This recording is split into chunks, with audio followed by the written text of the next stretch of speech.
சர்ச்சையில் சிக்கிய ஆன்மீக பேச்சாளர் மகாவிஷ்ணுவின் அலுவலகத்தில் ரகசிய பாதாள அறை கண்டுபிடிப்பு. அதிகாரிகளுக்கு அதிர்ச்சி மேல் அதிர்ச்சி கொடுத்த மகாவிஷ்ணு. பாதாள அறையில் குவிந்து கிடந்த வைர தங்க நகை குவியல்கள். கடும் அதிர்ச்சியில் தமிழகம். வாங்க அது என்ன தகவல்னு விரிவாக பார்ப்போம். அதாவது தமிழகத்தில் பரம்பொருள் அறக்கட்டளையை நடத்தி வரும் மகாவிஷ்ணு என்பவர் கடந்த சில நாட்களுக்கு முன்பு சென்னை சைதாப்பேட்டை அசோக் நகர் பகுதியில் உள்ள அரசு பள்ளியில் ஆயிரக்கணக்கான மாணவ மாணவிகளுக்கு முன்பாக தன்னை உணர்தல் என்ற ஆன்மீக வகுப்பை நடத்தியுள்ளார். அப்போது மாற்றுத்திறனாளிகள் குறித்து பேசிய அவர், கடந்த ஜென்மத்தில் செய்த பாவ புண்ணியங்களின் அடிப்படையில்தான் இந்த ஜென்மத்தில் நாம் பிறந்து இருக்கிறோம். மாற்றுத்திறனாளிகள் மற்றும் ஏழைகள் எல்லாம் இப்படித்தான் உருவாகி இருக்கிறார்கள் என்கிற மாதிரி இவர் பேசியது அங்கு கடும் அதிர்வலைகளை ஏற்படுத்தியது. உடனடியாக அங்கிருந்த மாற்றுத்திறனாளியான ஆசிரியர் ஒருவர் அவரது பேச்சுக்கு கடும் எதிர்ப்பு தெரிவித்து வாக்குவாதத்தில் ஈடுபட்டார். பள்ளி மாணவர்களிடம் மறுபிறவி பாவ புண்ணியம் பற்றி பேசுவது என்ன நியாயம் என்று வாக்குவாதம் செய்தார்.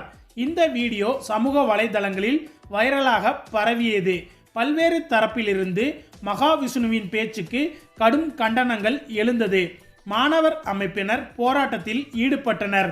மேலும் மாற்றுத்திறனாளிகள் குறித்து அவதூறாக பேசியதாக மகாவிஷ்ணு மீது சென்னை சைதாப்பேட்டை காவல் நிலையத்தில் மாற்றுத்திறனாளிகள் சங்கத்தை சேர்ந்தவர்கள் புகார் அளித்தனர். அதோடு இவர் மீது தகுந்த நடவடிக்கை எடுக்கப்படும் என்று தமிழக பள்ளி கல்வித்துறை அமைச்சர் அன்பில் மகேஷ் பொய்யாமொழி அவர்கள் ஆவேசமாக கூறியிருந்தார் என்பதும் குறிப்பிடத்தக்கது.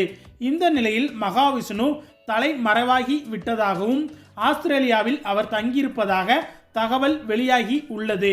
இதற்கிடையே திருப்பூரில் உள்ள மகாவிஷ்ணுவின் அறக்கட்டளை அலுவலகத்தில் தமிழக காவல்துறை அதிகாரிகள் சோதனை நடத்தினார்கள்.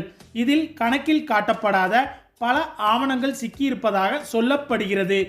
இதன் விளைவாக இவர் மீது வழக்கு பதிவு செய்து தீவிர விசாரணை மேற்கொள்ள இருப்பதாக கூறப்படுகிறது. அது மட்டுமில்லாமல் மகாவிஷ்ணுவின் அலுவலகத்தில் ரகசிய பாதாள அறை ஒன்று இருந்ததாகவும் அதில் விலை மதிக்க முடியாத தங்க நகைகள், வைரங்கள் என பல பொருட்கள் சிக்கியிருப்பதாகவும் சொல்லப்படுகிறது.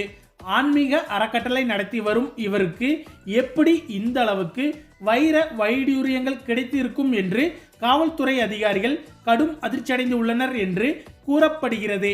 ஓகே ஃப்ரெண்ட்ஸ், இதை பற்றிய உங்களுடைய கருத்துக்களையும் மறக்காமல் கமெண்ட்ல சொல்லுங்க. மேலும் இந்த வீடியோ பிடிச்சிருந்தா லைக் அண்ட் ஷேர் பண்ணுங்க. நம்ம சேனல் சப்ஸ்கிரைப் பண்ணுங்க. கூடவே பெல் பட்டனையும் கிளிக் பண்ணுங்க. தேங்க்ஸ் ஃபார் வாட்சிங்.